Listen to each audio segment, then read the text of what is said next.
तो आज का पहला सवाल है हमारा, निम्नलिखित में से कौन सा देश अफ्रीका महाद्वीप में अवस्थित नहीं है? तो इसका जो राइट आंसर है वो है बी, गुयाना। अगला सवाल है हमारा, संसार में सबसे लंबी धरातलीय पर्वत श्रृंखला है? तो जो इसका राइट आंसर है वो है बी, रॉकीज पर्वत श्रृंखला।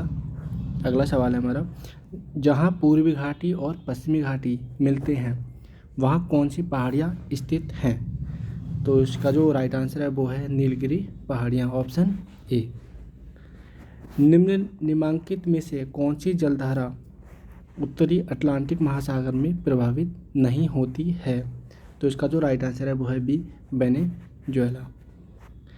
विश्व का दूसरा सबसे बड़ा द्वीप है? विश्व का दूसरा सबसे बड़ा द्वीप है तो इसका जो राइट आंसर है वो है न्यू गिनी। निम्नलिखित में से कौन सा युग्म सही सम्मिलित नहीं है? तो इसका जो राइट आंसर है वो है बी, बोरा साइबेरिया। अगला सवाल है हमारा, निम्नलिखित में से कौन विश्व की दूसरी सबसे लंबी नदी है? तो इसका जो राइट आंसर है वो है बी, अमेजन। और जो पहली है सबसे लंबी नदी वो है नील नदी।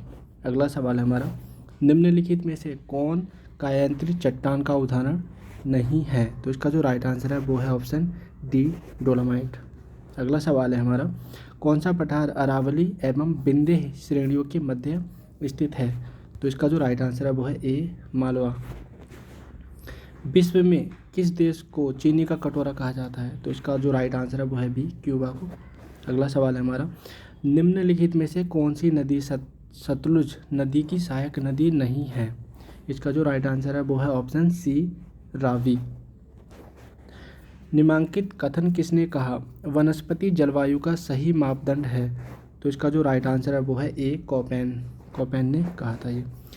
अगला सवाल है हमारा, निम्नांकित में से कौन सी पर्वत सममंडल में सम्मिलित नहीं है? तो इसका जो राइट आंसर है वो है ए, आयन मंडल।